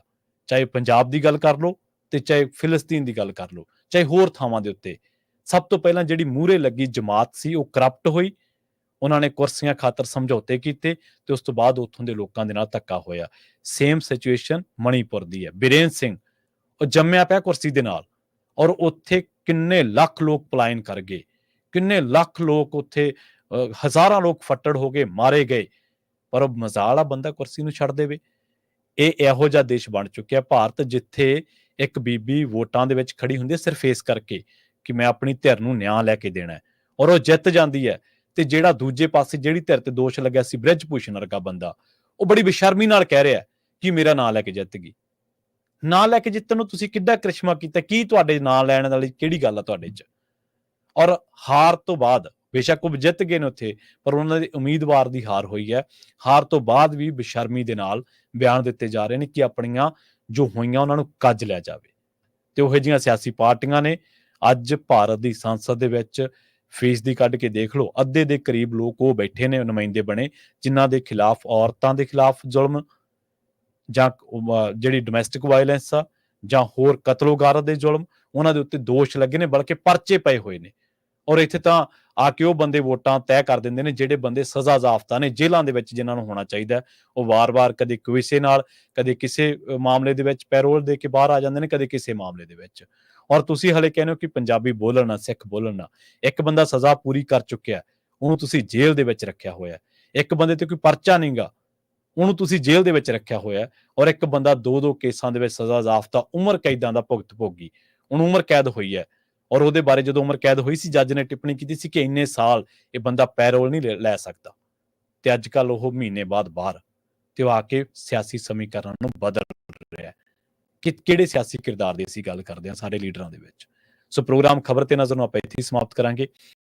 ਪੰਜਾਬੀ ਰੇਡੀਓ ਐਸੇ ਦੀ ਅਗਲੀ ਪੇਸ਼ਕਸ਼ ਪ੍ਰੋਗਰਾਮ ਅਪਡੇਟ ਅਮਰੀਕਾ ਪ੍ਰੋਗਰਾਮ ਦੇ ਵਿੱਚ ਅਮਰੀਕਾ ਦੇ ਨਾਲ ਵਿਸ਼ਵ ਭਰ ਦੀਆਂ ਜਾਣਕਾਰੀਆਂ ਦੇ ਬਾਰੇ ਜਿੱਥੇ ਚਰਚਾ ਹੋਊਗੀ, ਉੱਥੇ ਅੱਜ ਵਾਲੀ ਅਪਡੇਟ 400 272 5200। ਬਹੁਤ ਧੰਨਵਾਦ। ਸਤਿ ਸ਼੍ਰੀ ਅਕਾਲ।